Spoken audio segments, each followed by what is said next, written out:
Assalamualaikum warahmatullahi wabarakatuh. Perkenalkan, kami dari kelompok 7, saya Aisyah dan rekan saya yaitu Rizky Al-Hidayat.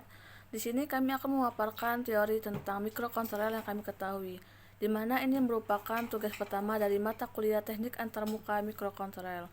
Untuk pemaparan pertama akan disampaikan oleh rekan saya yaitu Rizky Al-Hidayat. Kepada Rizky dipersilakan. Pengertian mikrokontroler. Mikrokontroler adalah sistem mikroprosesor lengkap yang terkandung di dalam sebuah chip. Contohnya ada Uno dan Raspberry Pi. 2. Suatu komponen elektronik yang terbentuk seperti IC atau integrated circuit yang penggunaannya harus diisi program terlebih dahulu baru bisa jalan sesuai dengan yang kita inginkan.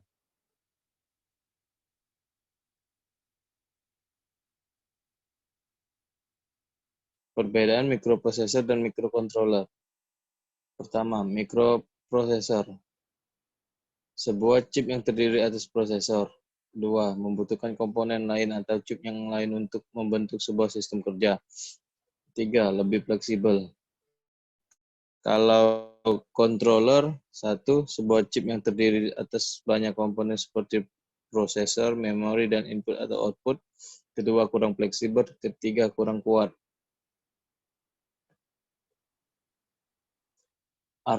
Arsitektur mikrokontroler terbagi menjadi dua. 1. Arsitektur von Neumann. 2. Arsitektur Harvard. Arsitektur Harvard menggunakan memori terpisah untuk program dan data dengan alamat dan bus data yang terdiri sendiri. Karena dua perbedaan aliran data dan alamat, maka tidak diperlukan multiplexing alamat dan bus data.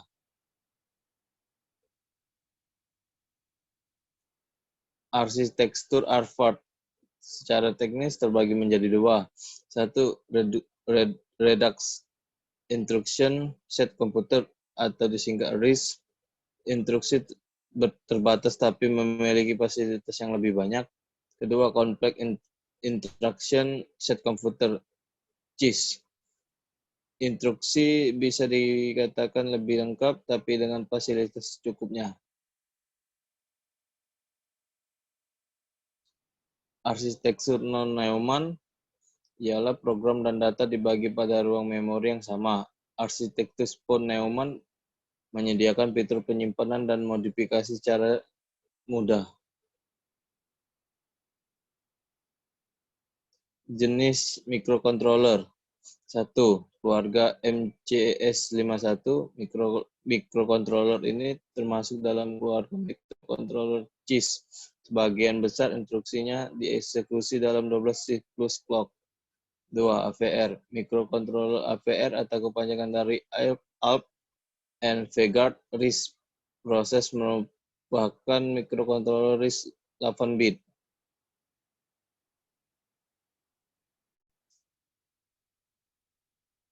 Ketiga, VIC. VIC merupakan kependekan dari Programmable Interface Controller, tetapi pada perkembangannya berubah menjadi Programmable Intelligent Computer. VIC termasuk keluarga microcontroller berarsitektur Harvard yang dibuat oleh Microchip Technology. Keempat, Arduino. Arduino adalah kit elektronik atau papan rangkaian elektronik open source yang di dalamnya terdapat komponen utama, yaitu sebuah chip mikrokontroler dengan jenis AVR dari perusahaan Atmel. Kelima, ARM Cortex-M0.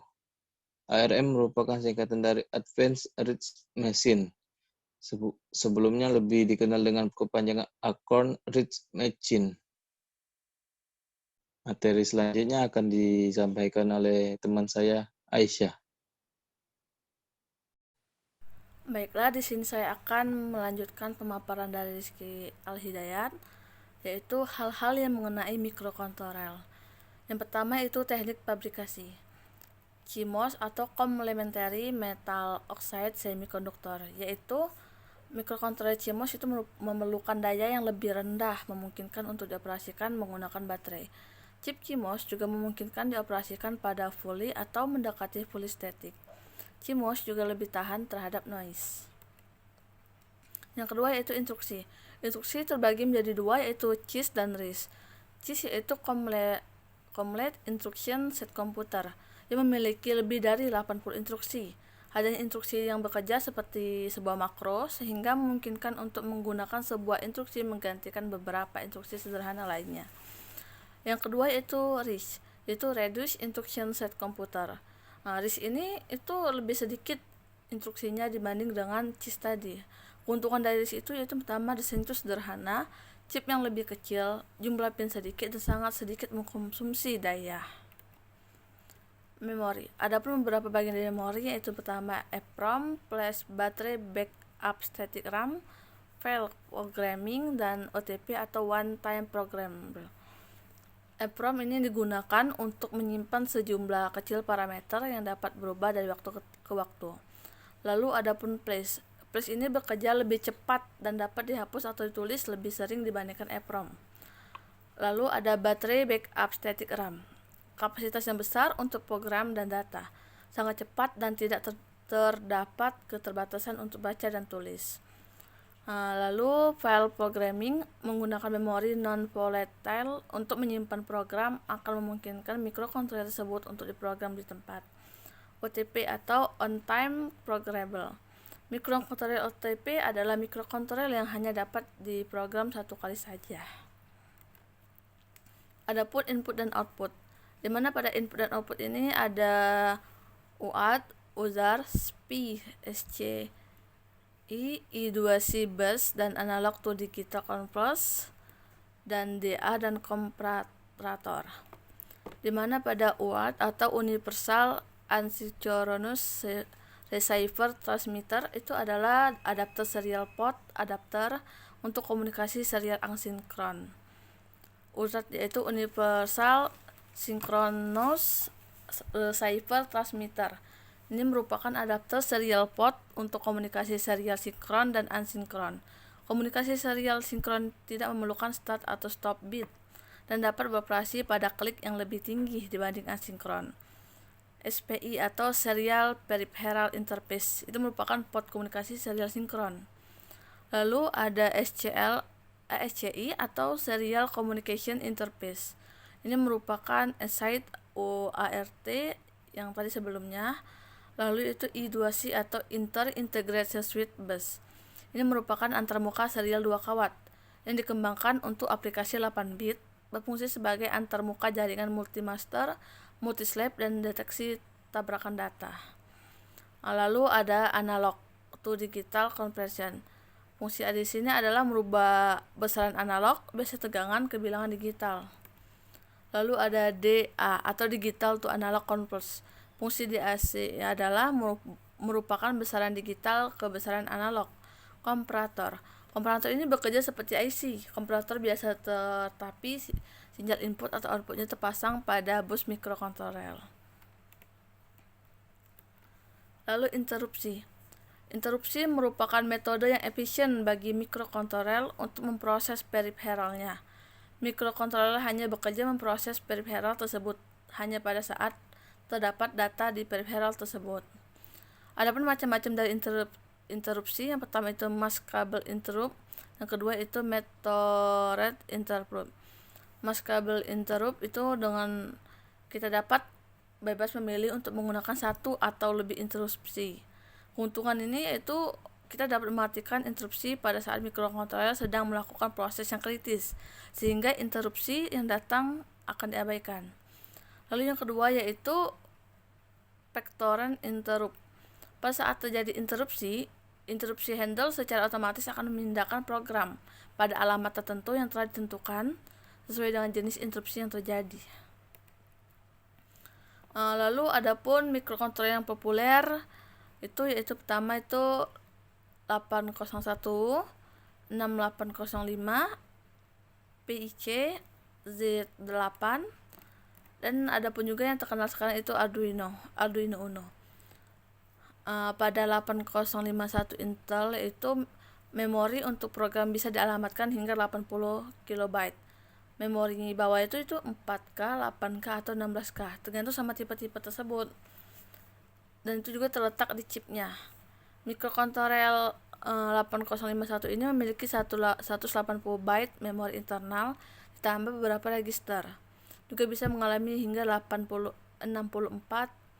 K memori eksternal untuk data. Lalu yang kedua itu mikrokontrol 6805. Itu memiliki arsitektur von Neumann, di mana instruksi data, I/O, dan timer terdapat pada satu daerah memori. Stack pointer yang memiliki adalah 5 bit sehingga kedalaman stack terbatas hingga 32 bit.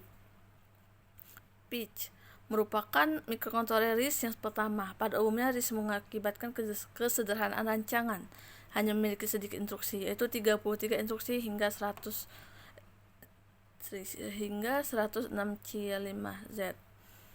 Lalu yang kedua yaitu Z8 Zilog. Untuk Zilog yaitu memiliki arsitektur unik, merupakan arsitektur gabungan dengan 3 daerah memori, yaitu program memori, data memori, dan CPU register file. Mikrokontroler ini memiliki UART timer, DMA, input-output hingga 40 buah pada chipnya. Versi lainnya memiliki SCH atau ASCII serial channel. Dan adapun Arduino Uno yang kita gunakan sekarang dan sangat populer sekali. Adapun bahasa pemrograman bagi mikrokontroler yaitu bahasa mesin dan assembler.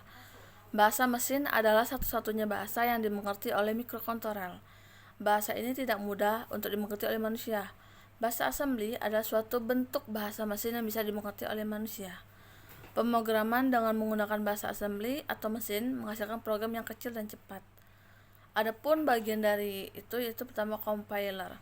Compiler adalah penerjemah untuk bahasa pemrograman tingkat tinggi, bekerja dengan cara menerjemahkan MIS pada PC langsung ke bahasa mesin yang dimengerti oleh mikrokontroler.